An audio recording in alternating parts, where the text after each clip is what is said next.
It's 6:30. Good morning. I'm Ian Crouch with Hunter News. There's been more wild weather overnight across the Hunter, with the deadly east coast low causing even more damage.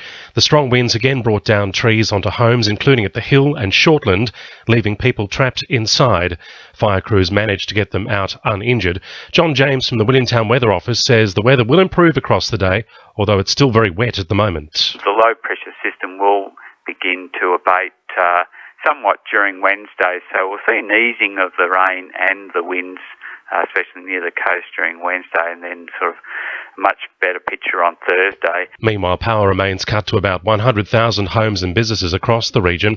Philippa Wheeler from Ausgrid expects it will be days before electricity is restored for everyone. Crews are working specifically to make the network safe. We've had more than 5,000 reports of hazards on the network, and that's things like power lines down. So crews' priority is to attend to those jobs, make sure they're safe, and once they're all cleaned up, they'll work to be getting their power back. Buses are replacing trains on the Newcastle line between Hamilton and Wyong. The Hunter line remains closed due to flooding at Hexham. Dozens of schools are closed again today, along with the University of Newcastle. Major flooding is easing along the Patterson and Williams rivers, although many rural properties have been inundated. Minor flooding is continuing along the lower Hunter River at Maitland, where the river height was near its peak at just under 9 metres 2 hours ago.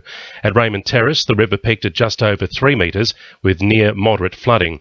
Major flooding is expected along the Wallumbye Brook at Bulga this morning. There's also moderate flooding around Lake Macquarie.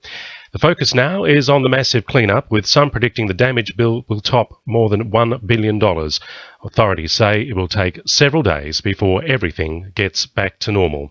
Briefly in sport, the North Queensland Cowboys are expecting more rough treatment from the Knights when they line up against each other on Saturday at Hunter Stadium.